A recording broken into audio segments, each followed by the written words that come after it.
นี่คือบริเวณทางขึ้นวัดผาพึ่งบ้านมุ่งคำในหมู่นี้สิมีสวนยางได้ของเสียงยางเจวิเขาเจ้าว่าหมู่นี่ทางขึ้นวัดวารามของวัดผาพึ่งเจ้าจะคู่ยังเพิ่งมาอยู่ใหม่น้องบ่จักเพิ่นหรอกเพิ่นหากระมานี่กระทางไปให้ไปสวนเจ้าได้หมู่นี่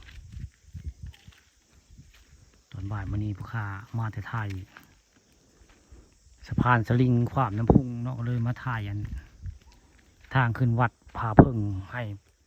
ผู้ที่ตามเบิ้งนี่ล่ะทางขึ้นวัดขึ้นว่าผาพึ่งแล้วนี่สิมีต้นยางต้นไม้ซักทางขึ้นแล้วก็มีอันบันไดราวเลดได้ผู้โค้งเข่งกับไว้ผู้แล้วก็มีศาลาได้มีห้องน้ำห้องน้ำเรียบร้อยได้ทางขึ้นนี่ก็ได้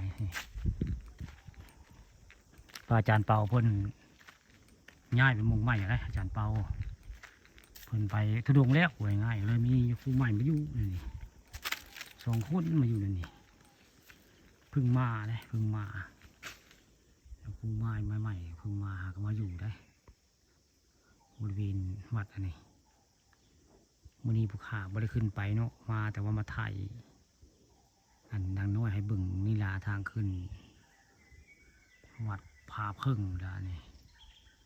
บ้านมุคำตำบลตานี่ทางขึ้นวัดเพิ่นเลยนี่ขึ้นไปก็จะมีศาลาได้ไปขึ้นไปย่างเมื่อไปพักเศร้าในศาลาสักวันไงย่างไปบุกไกลกันเขาแล้วทำผาพึ่งถึงเสียนทำผาพึ่งละทางใหญ่ทางสูงทำหน้าผาก็มีได้มันไม่ทำแต่ใต้ได้หน้าผาก็มีได้ทำผาพึ่งบ้านมุคำตำบลตาลตัวเศร้ามีผู้ขาพาเบิ่งทางขึ้นวัดขึ้นว่าเพิ่นทางใต้นี่ก็ขากได้เขาเจ้าเฮ็ดไว้มีห้องส้วมห้องน้ำบ่อนอนได้บริเวณใหญ่เขาเจ้าปลูกไว้มันก็ส้วมได้ของอันนี้ก็เป็นส่วนยางของจีวิเพิ่นได้ปลูกยางปลูกไม้ซักไว้ไว้ข้ามาแต่พอแล้วถ่ายทำมันสะพานเพลนคานน้ำพุ่งน้ำกี้นี่ทั้งเป็นย่างทั้งเสียกับปานนี้ได้ว่าผู้เดียวเนาะ